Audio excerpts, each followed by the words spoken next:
Well, we've determined one thing is that this needs to be a redesign. Thanks a lot, Tom. I think the first recommendation that I have for you is always have your representative from your PR firm introduce you, because you get to test how much you spent on them. So, Tom, what are you? Nice job. Very nice. This is an interesting time of the day to give a speech because you're either waking up or you're an early starter and an eager beaver and you're wide awake. And you've got 2 cups of coffee in you, so I'm not sure where that's going to settle with everyone. Just quick background. Tom asked me to come in and just show you what I do in terms of design. Because if you take away everything that architects do, we do everything else. And I don't mean just our firm, but our profession of industrial design. So just the things that are sitting on your table, cameras that are in the room, cars that are in the parking lot, furniture. So that's my level. It's product design, and it cuts across a wide spectrum. So today I want to give you a peek behind my curtain and share with you what we do, how we do it, and what gets me out of bed in the morning.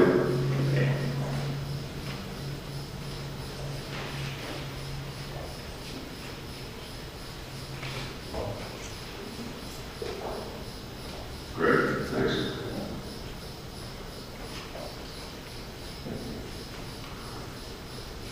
Okay. So, if you thought you were going to be just passive participants in this event this morning, you're wrong, because I'm starting out with a test. And I want to ask you, what is the best design product that you own? Think about it. Think of all the stuff that you own. Right? What is it? Is it your iPhone? Is it your car? We've actually done a study on this in St. Louis, where we interviewed 100 people, and we had some really crazy answers. People would say, well, it's my Gucci loafers when I don't wear socks. Okay, we'll see your doctor. We've had people talking about their 54 truck, you know, that they refurbished. iPhones galore, any kind of Apple product, they still are at the top of the list. So think about that. Think about the things that you spend money on. What is the best design product that you own? So what I want to do is let you have a peek into my life, and I want to explain why I love certain things, okay? And in fact, before I get there, I want to tell you that, yeah, I'm a designer, but I'm really in the love business. I have to design stuff that you love. So I want to show you the things that you need to think about if you are developing widgets of any type, environments, whatever it is, user experiences, GUIs or graphical user interfaces. So let's look at Bryce's life. I want to share 3 things. How many people here bought a Nest? Isn't that an awesome product? I never thought I would get excited about a thermostat. But I bring this thermostat home and I'm opening the box and it's in slow motion. My wife is in the other room, and she says, what's going on in there? I bought a new thermostat. Come in and look. I'm looking at a new thermostat. But you all know those stupid Honeywell ones with the little sticks hanging down, and you're always tinkering with them, and they never really work. And they're stupid thermostats, not smart thermostats. But you open the box, and someone has considered every touch point. And they did it so that as you work your way down into the box, it makes sense. So I love that. They designed the entire consumer experience, right down to a screwdriver that has a magnetic tip for those stupid little screws that you will drop that are so darn small you can't pick them up. I have a Gretsch guitar. I love my Gretsch guitar. But I have to confess to all of you, if you come to my house, I cannot play it. And I'm serious. It's not like I can play a fiddle and I'm modest. I cannot play it. So I put on the music, I put the Gretsch on my lap, and I pretend, you know, I hang on to the neck. And I look at this guitar and think, well, George Harrison had the same guitar. And I look at the craftsmanship and the inlay on it, and I just marvel at it. That's a piece of art. So it's a different emotional connection than the thermostat, which has a lot of usability to it. And the third one, my Seamaster Omega watch, this is the craziest one, but this is true. Every morning when I put on my watch, for 3 picoseconds, I think I'm James Bond. What a way to start the day. It doesn't tell time any better than a $15 Timex watch, but it's the emotion. And that is what you should be thinking about the best designed product that you own. There's some kind of emotional connection. So let's look at it. How do you design products that kind of grab you and bring you in and cause you to pull out your wallet, dust it off, and pay more than what you really should? Because it's that emotional side of your brain overpowering the practical side of your wallet. So if we think of all of the different things in the kind of ecosystem of a product, you know, Apple was the first to say it's not just the thing, the product, it is about the packaging. So let's go to a quick study here. Put up your hand if you own an Apple product, okay? Oh my God. Put your hand down if you have gotten rid of the box. All right, let me rephrase. How many people still have a box? What are you doing with the box? I mean, the box is so nice. Right? You can't throw it away. But you're never going to use that box again. I can tell you that at Apple, Sir Johnny Ives, who runs their design department, he frets over every aspect of the box and the instructions. Well, no instructions anymore, because their products are so intuitive, they don't need instructions, which is the ultimate thing, because there's a direct correlation between instructions and how lousy the product is. So let's talk about emotional design, and I want to run you through the 5 senses that we all have in this room. So we don't do a lot with taste, you know, as an industrial designer, but we've done work for people like McDonald's in designing packaging, and the packaging of the food does impact the flavor. And you know this. We could run a test right now and have Domino's pizzas in the box. Take the same pizza and put it on a nice platter with a sprig of parsley on there and bring it in, run a taste test, and the majority of people say the one on the platter tastes better. Or think about the restaurants that you go to and spend too much money at. And the next day someone says, "What'd you have?" I don't know, I don't remember. But it was a great restaurant. It's the experience that matters.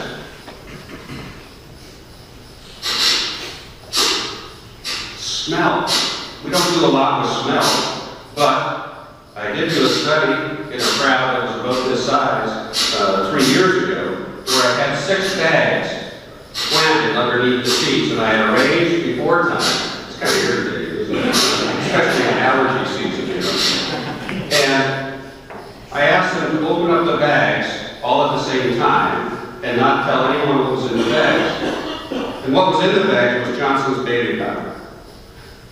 And then I had people yell out what was the first thing that came to mind. So my babies. Same thing for me. I can still tell you the smell and the whole kind of thought comes to my mind. Putting baby powder on my youngest son's butt, who's now 6'2" tall. But it is so persistent in my mind. So what does that got to do with product design? Well, there's crazy things like infusing McDonald's restaurants with different scents throughout the day to drive different hunger states. Or impregnating fake leather, vinyl, with the scent of leather to convince you that it's really leather or pleather or whatever you want to call it.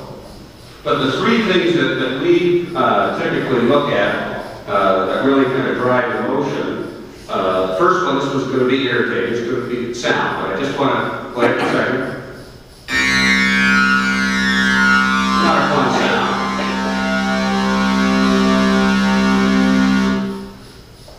Let me come back to that without the sound, because I want to tell you something about that. BMW did a $250,000 study on the sound of the glove box closing on their 7 Series. Are you kidding me? That's true.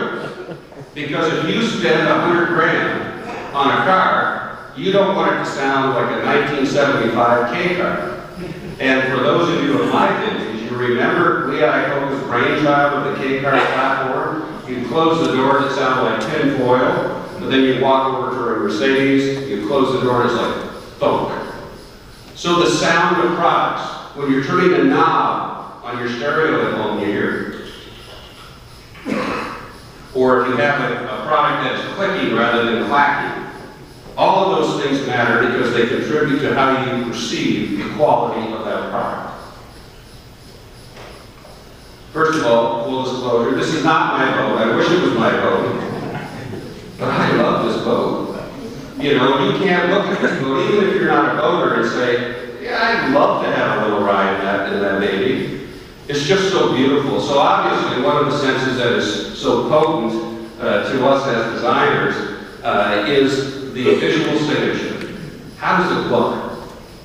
Because that's usually the first thing that kind of draws you in, especially if you're walking down the aisle in a store before you even touch it. But once you touch it, haptics or tactile sensation, man, that's where the rubber meets the road. That's when you look at it and say, I think that's what it's going to feel like, and then you pick it up and you start to handle it. Now the reality of that product sets in. And it can feel awful, it can feel engaging, it can feel cold and sterile, it can feel interesting, and it can draw you in. So for example, you think of this wine bottle, hey, you just want to touch that, don't you? It's so cool. You can tell it's going to feel great in your hand, it's so interesting, and I'll guarantee you, put that wine bottle in your hand, you're not just going to pick it up and pour it, you're going to look at it. So I've got you for another 5 seconds. That engagement, I'm drawing you in. And in fact, I'm making you happy.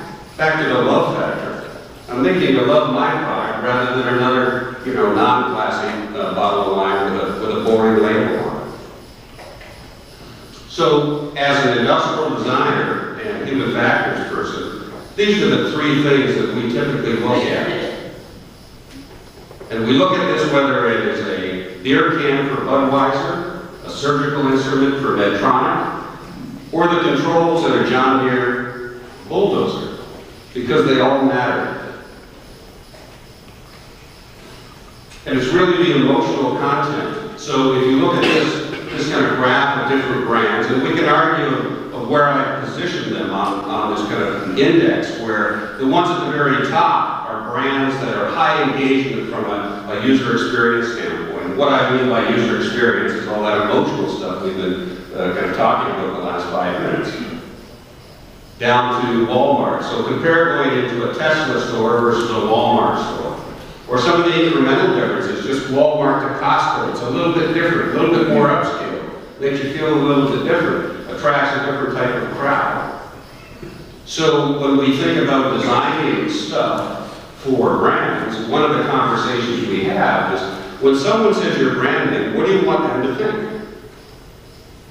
And when someone hears your brand name, what do they think now? Because that gets back to the emotion that is current, and how are we going to hijack that and take it to a more experiential place. These are the grand masters in my lifetime. Walt Disney was so brilliant when he took all of the stuff that didn't matter, that didn't contribute to the kids and the parents coming to their parks, and stuck it underground. That whole infrastructure, he just eliminated it. Jobs, I don't need to tell you about him. I love this quote, that design is not linear. 2 other great people that are all about experience design. What's also interesting, most of these guys are on the spectrum. Yeah.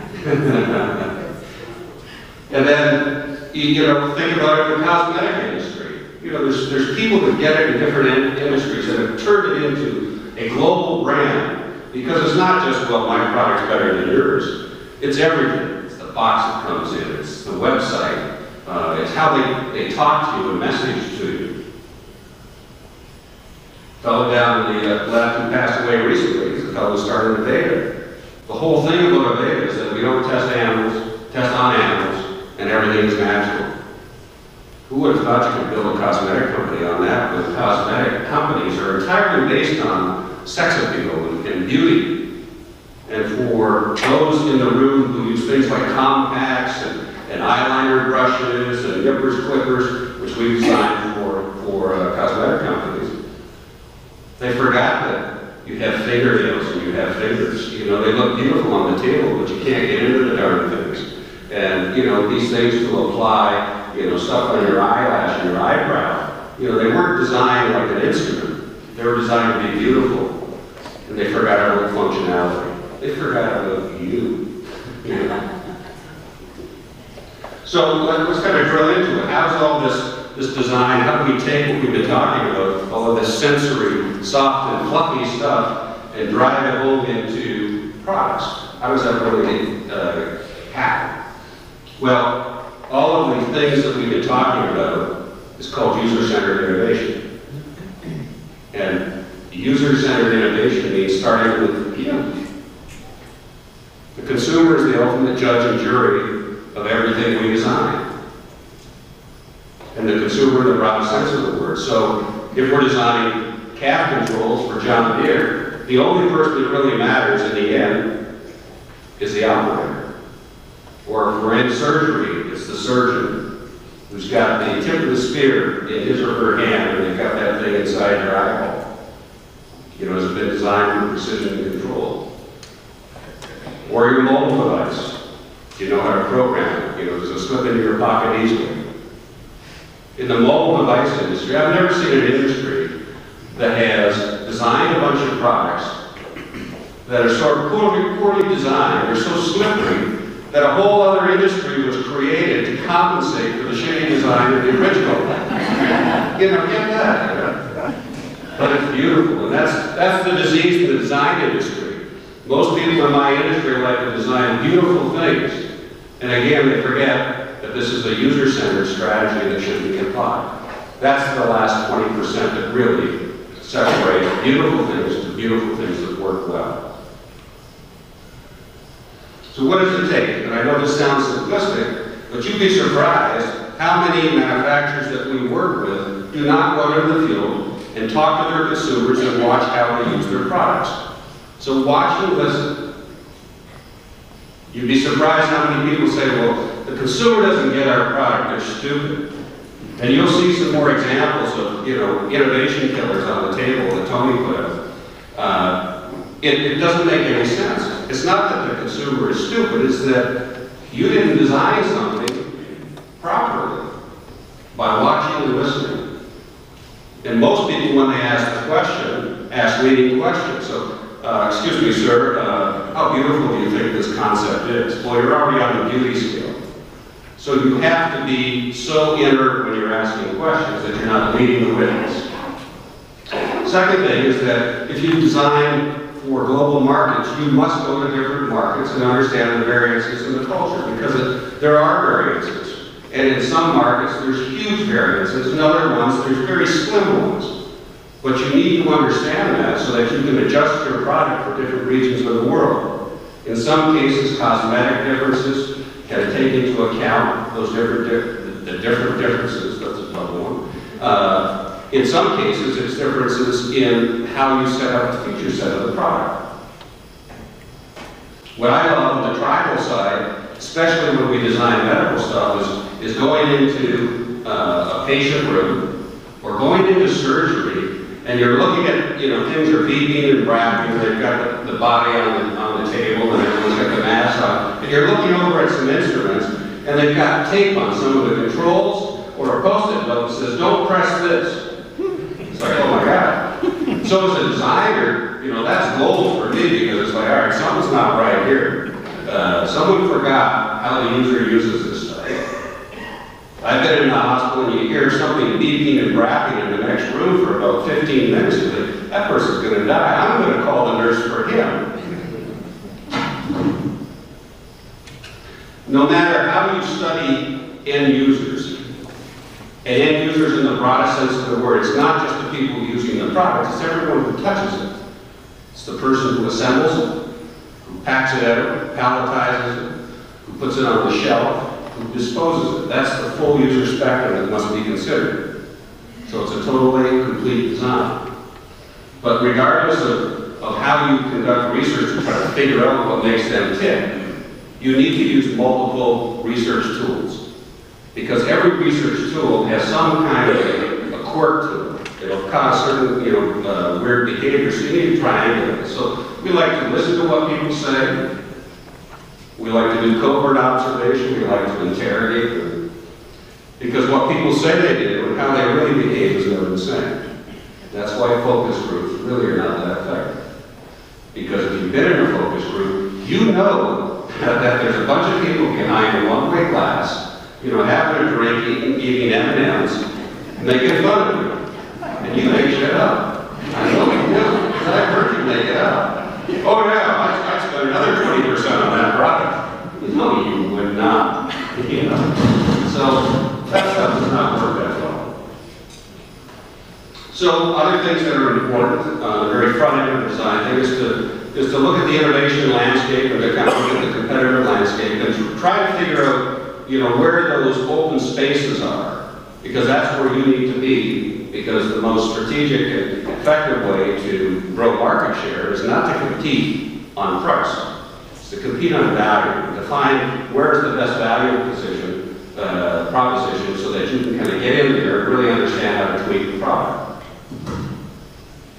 Another thing that we do, and this is from a mobile device project, is that there's different types of users. So when you think of mobile devices, there's road warriors, where this thing is a tool.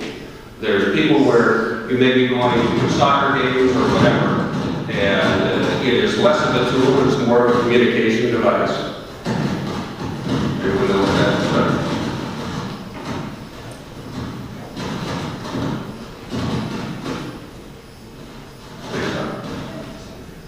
Another thing to look at is we call it, UX design or experience design, is a day in the life. So if you look at the bottom left, this is a person who has MS. And it's interesting to look at how they live with that disease throughout a 24-hour period. Because when you understand how they currently live with the disease and live with the stuff that they need to take and how it really changes their daily patterns, then you can design something that's going to make that a much more fluid process throughout the day. Is that this, you think? Yeah. That's all right. We'll give it a second. Another thing you can do, and this really drives a lot of the creatives crazy, is that you can measure design. So for example, you see someone sticking their hand through that haptic box.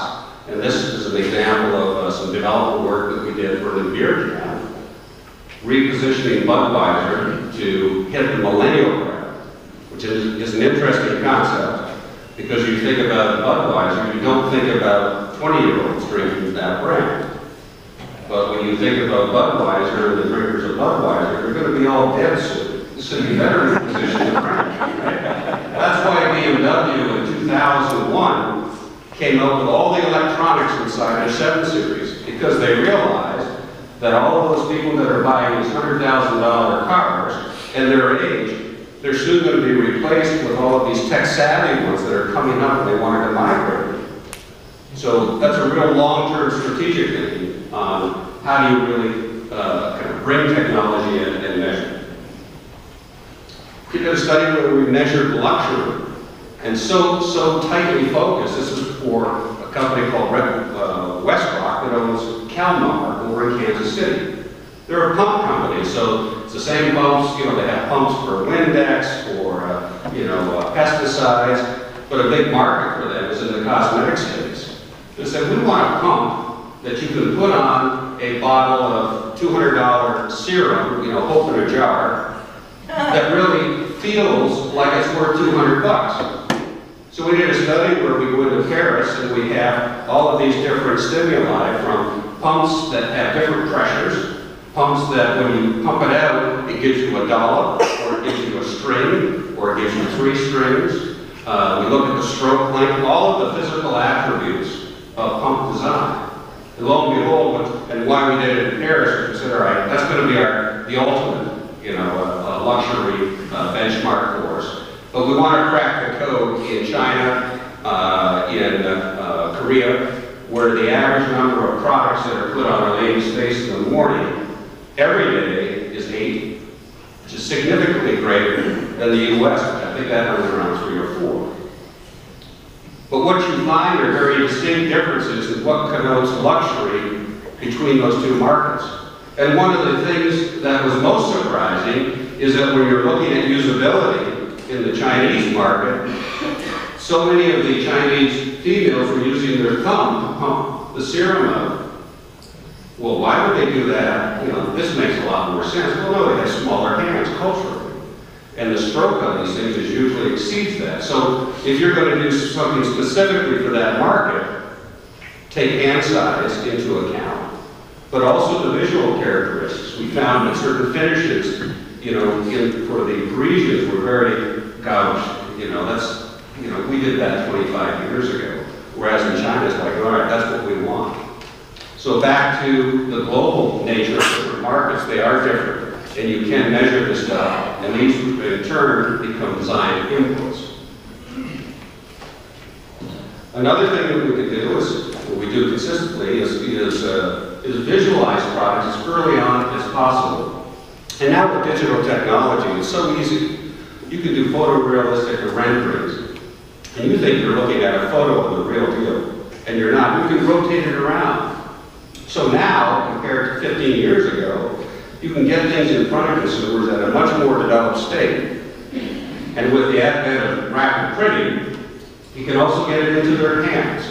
So these are tremendous assets that allow you to test ideas and be very iterative without cutting steel and dropping a significant amount of cash on CapEx.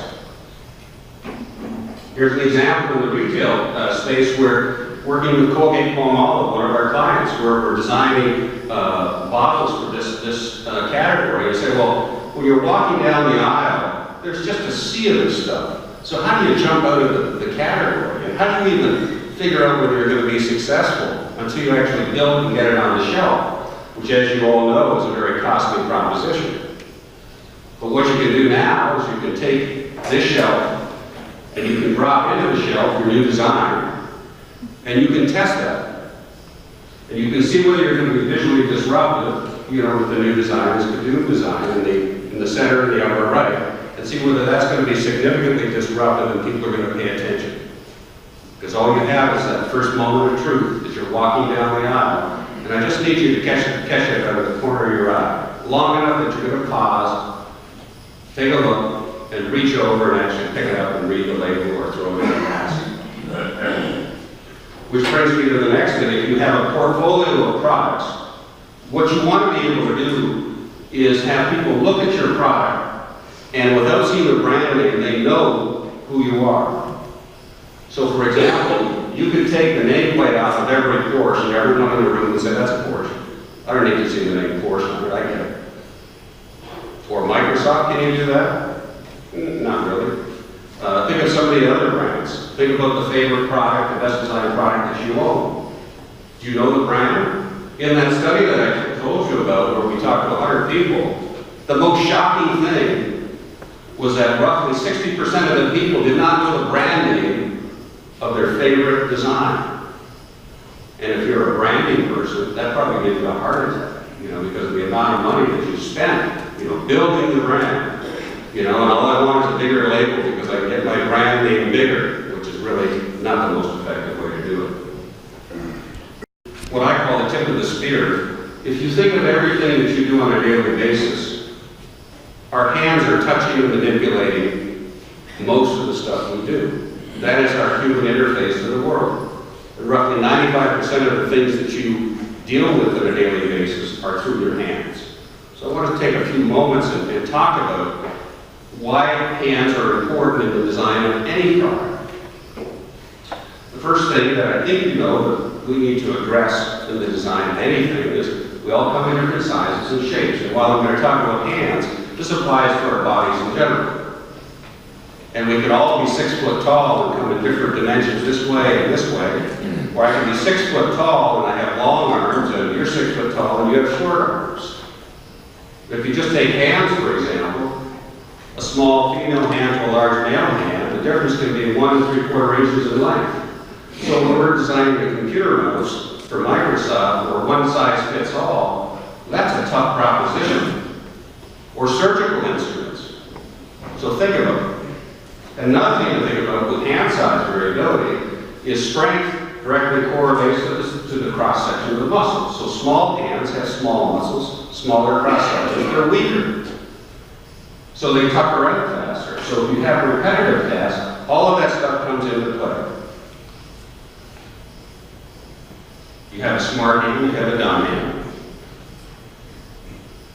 You have roughly, 200 people in here, so there should be 20 people that have left hands.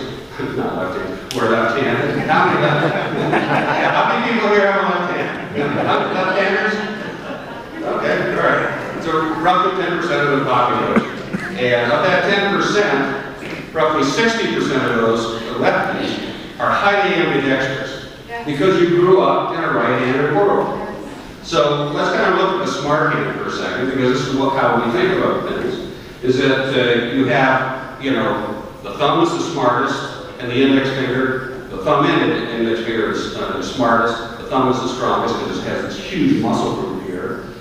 Tall man is smart, but not quite as smart as the index finger. And these two lads up here, these are the real stupid ones. And in fact, we use these a lot together as one finger. So for example, if you grab a bottle and you're driving down the road, it's very common that you use these two lads to hold it while these three guys go to work and try to open up the cap.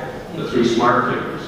So what does this got to do with product design? Well, if you have a medical instrument in your paw and you're trying to control something, a cutting window, you need to stabilize the instrument with these dumb hands or dumb fingers so that these other ones are freed up to really operate the controls. Or think about your smartphone. One of the best hidden features in the iPhone is, you've got a window and you're trying to reach up to the top. How many people discovered accidentally, or someone said, you just swipe at the bottom, it brings that whole screen down so you can reach the top again.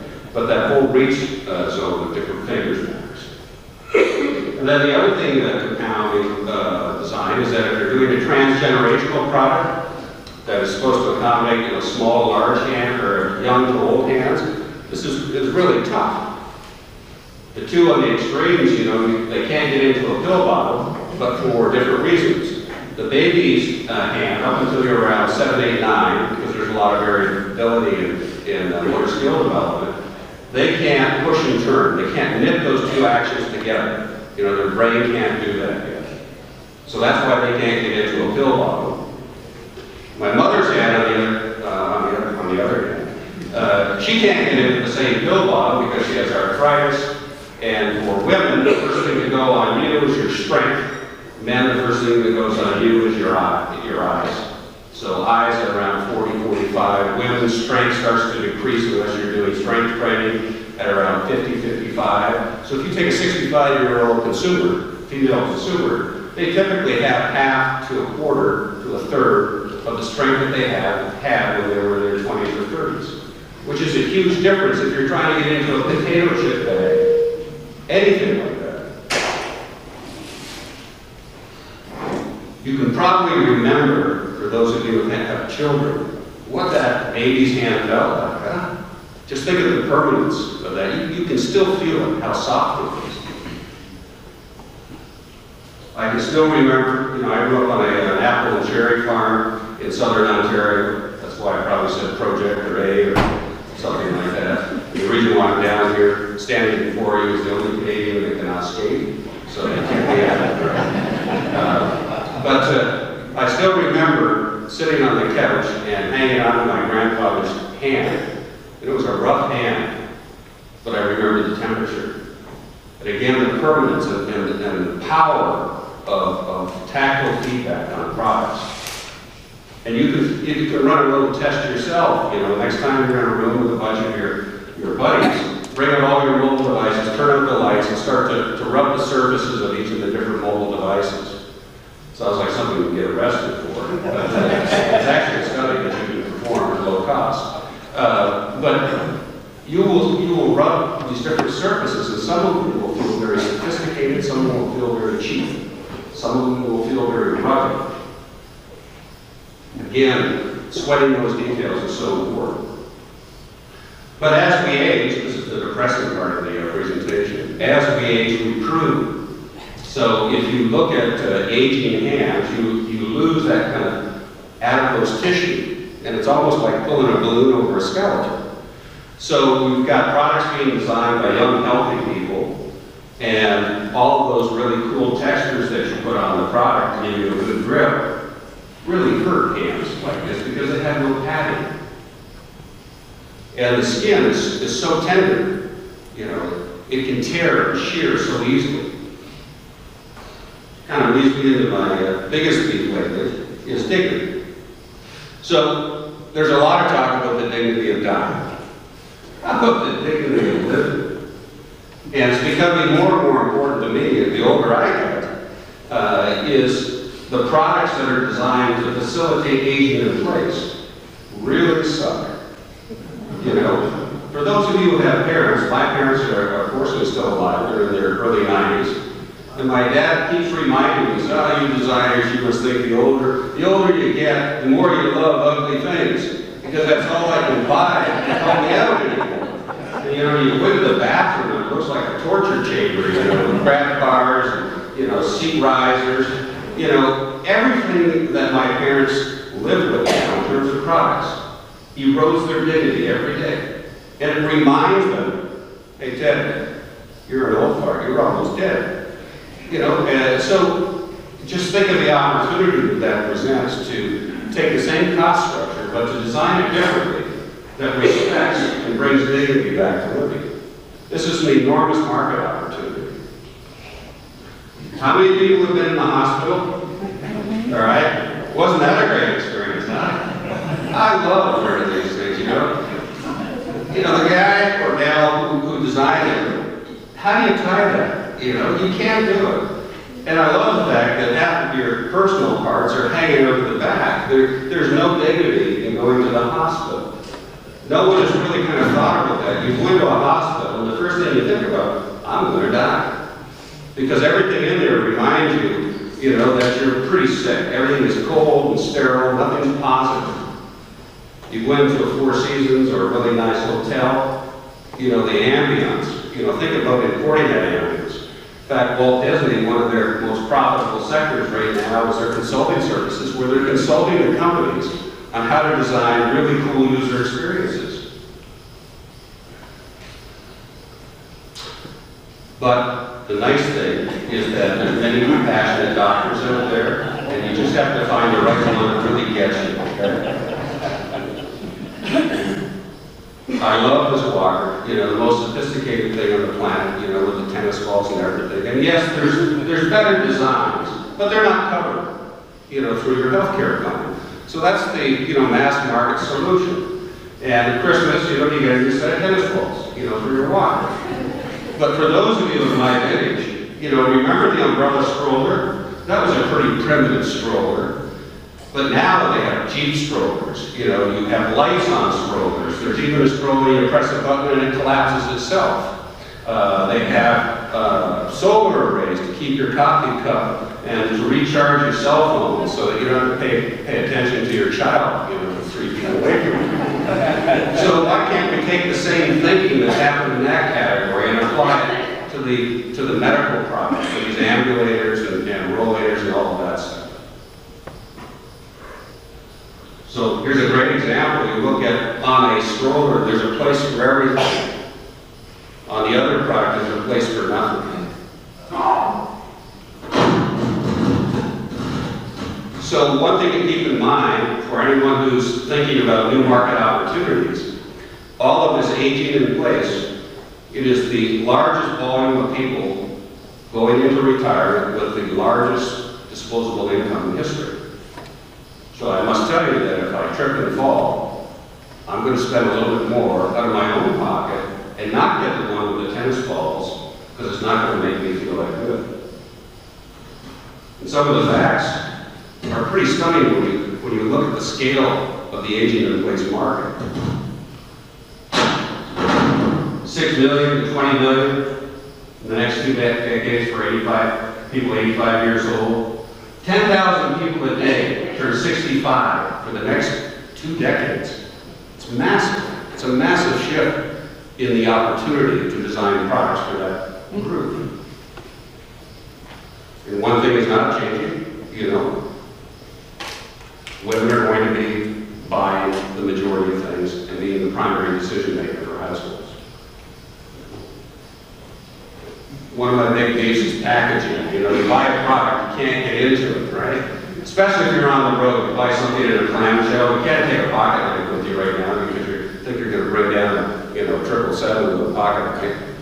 So you're in a hotel room in Manhattan, and you buy something like this. I'll tell you a true story. I was doing a presentation on packaging design at Colgate, and I went up and I bought some scissors because I wanted to talk about scissors. You need scissors to get into these stupid packages. The scissors came in a blister pack. I couldn't get into the blister pack with scissors. I thought, this is just so wrong, you know? But packaging design is really not user-centered. There's an enormous opportunity to do it right, where you can get into the package. And in fact, Amazon has implemented a program, and if you don't convert to their standards for what is called frustration-free packaging, within, I forget when the timeline is, but it's coming up on just under a year, they will delist you. And they have a rule that I need to get into the package within 90 seconds with no tools. And I need to have instructions that are easy to understand, which is another big thing. You know, instructions for use. I'm sure we've all been assembling something and you think you're done, and you look on the floor and there's a few extra parts there.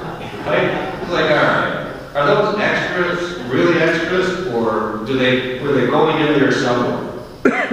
But remember, the thickness of the instructions directly correlates to how lousy the design is.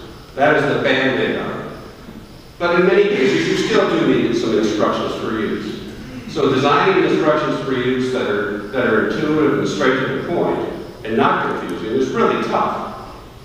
One of the things that people do is, I'm going to put photographs in here. Well, photographs have so much information, and they're less effective than a graphic where you can just highlight the specific thing and the specific step of the instructions for use to tell you what to do.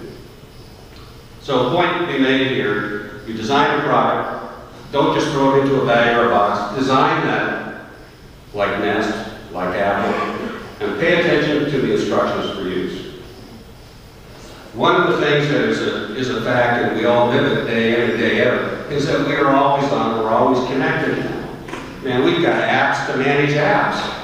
It's ridiculous. And so many people that we deal with, you know, in our business, like, well, we want to have an app for this. It's like, well, do you need an app? Do users want an app?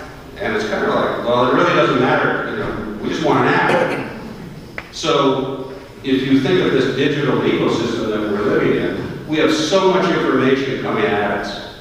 You know, I get a text, you know, I'm almost confused on what to check first. You know, I check my text messages, do I check my voicemail in my office, do I check my voicemail in my phone at home?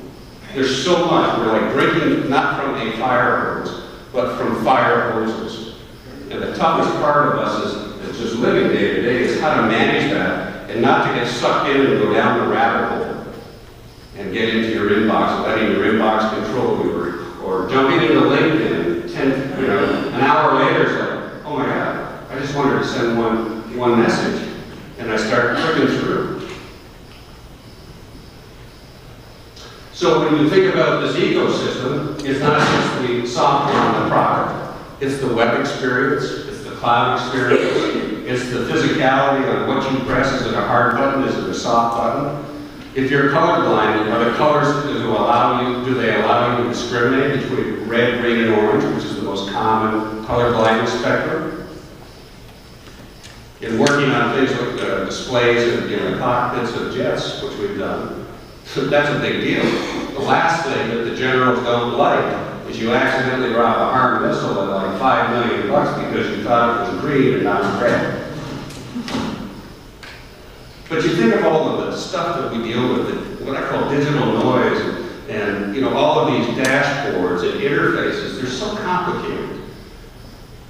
And there's so many different ways of doing it, and I'm not proposing that everyone get together and hold hands and there's going to be one master interface, you know, worldwide for everything. But these become graphic art exercises as opposed to considering usability. So changing things just for the sake of change is not good in this domain, because we have legacy experiences, there's certain things we're used to doing. So you need to build on that so that when you look at it, you say, yeah, I know exactly what I need to do. That's a push, that's a slide, and if I press here, here's what I expect. And building on that while you're innovating. So this whole thing of simplicity has become paramount in everything that we do and in everything that we all do as consumers, and trying to buy things that are going to be easy and intuitive to use. Cannot be underestimated. And wouldn't you love it if the consumers that buy your stuff or your services, if they were this happy every time? So this is really what it's all about, is how do you put a smile on the people that you're selling your stuff to? And it's all about the value proposition. It's not always about the price. Extract yourself from the commodity market by looking at a value proposition that really connects with people emotionally to all of their senses. And it really works. You know, we've gone globally. We've done over 20,000 hours of going to the toilet sweat. You know, for Gillette, going into your bathroom in your home and having a conversation with you about, you know, show me how you shave your legs. By the way, show me where you store your razor blades. So when the Venus razor came out, we did 750 shave tests of different designs to find out, you know, which handle would you drop less. And when you switch from your smart hand to your dumb hand when you're doing the other side of your body, how does that work for you? And with the Venus razor program, that's why each cartridge comes in its own little bin, so now you can take these bins and keep them in the shower, because we discovered the user behavior is when a female was shaving in the shower in the tub and the blade was so dull, two things would happen. She would grab her partner's razor, which would not make the partner happy, because now it's dull and they're almost like clogging, you know, their skin or their face, or there would be this hesitation. I'll step out of the shower. In fact, we now know that if there's a certain distance from the shower to where those stored blades were, you would not go get it. You would just use a dull razor, and you would not have a great experience. And if you're in the razor blade business, I want you to use a new razor blade every day. So let's get it into and all of this stuff really produces, you know, if you really nail it, it really produces a tremendous amount of ink. And it's freeing. It's because people are happy. And it also gives you some competitive strength, because now you can block and tackle and offensively block the competition out with patents. And many of the patents that we've been involved in, we're actually using ergonomic features as part of the claims, because they really add value and they're significant and they're unique, which is a new thing in the patent landscape. Since we're in St. Louis, just a brief look at some of the brands that we work with in St. Louis, some of the things that you probably touched, whether it's Bosch and Lomb. Used to be stores, it was Bosch and Lomb, now it's Bosch Health, Red Surgical Systems, startup companies like Earbuzz doing in-ear stuff, Mark Andy doing large printing presses. And it's not just the look and feel, but the printing presses that are coming out of Europe. And they're works of art. So how do you really have someone walk in and look at a $20 million, $5 million printing press and say, yeah, I want to have that. It's back to that emotional connection that is really important. Tom had mentioned a local company that we've been working with and have been since 1999. We've developed everything except their very first product. And it's all based on ergonomics. It's being widely used now to protect IV sites, or to have arm boards that are a lot more conforming to the body. Some other brands that you'll recognize here locally. And I'd be surprised that someone in the room has not touched or currently owns a product that Mediface is not designed. You know, and that's the coolest thing for me as an individual, is that, you know, the impact that you can have on people's lives by, you know, having cool stuff. And if you recognize any of these, I'm sorry, because that means that you've been in the hospital and you've been on a surgery table. Gloves. I have to tell you a story. We designed gloves for carpenters, and you see the one with the nail on it that has a magnet on your index finger. You would have thought that Moses brought down the levee command, and we showed that to carpenters.